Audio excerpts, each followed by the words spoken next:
নির্বাচন কমিশনের তরফ থেকে আমাদের রাজ্যের মুখ্য সচিবকে একটি চিঠি পাঠানো হয়েছে এবং সেখানে বলা হচ্ছে ময়না এবং বারুইপুর পূর্বের 4 জন আধিকারিককে সাসপেন্ড করা হয়েছে, নিলম্বিত করা হয়েছে।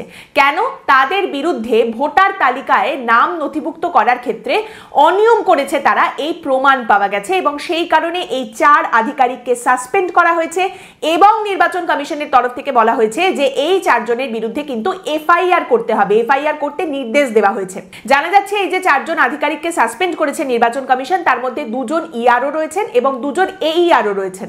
এবার তাদের বিরুদ্ধে অভিযোগ হচ্ছে তারা ভোটার তালিকায় নাম নথিভুক্ত করার সময় বেঠিক নাম নথিভুক্ত করেছেন, অর্থাৎ বেঠিক অন্তর্ভুক্তি করেছেন। এবং তার সঙ্গে এদের বিরুদ্ধে আরো গুরুতর একটি অভিযোগ রয়েছে, আর সেটা হচ্ছে নির্বাচন কমিশনের যে ওয়েবসাইট যেখানে লগ ইন করে তারা নির্বাচন কমিশনের এই কাজকর্মগুলো করেন, সেই ওয়েবসাইটে লগ ইন আইডি এবং পাসওয়ার্ড যেটা এই আধিকারিকদের অন্য কারোর সঙ্গে শেয়ার করার কথা নয়, সেগুলো তারা অনাকাঙ্ক্ষিত ব্যক্তিদের সঙ্গে শেয়ার করেছেন, লগ ইন আইডি পাসওয়ার্ড তাদের দিয়ে দিয়েছেন।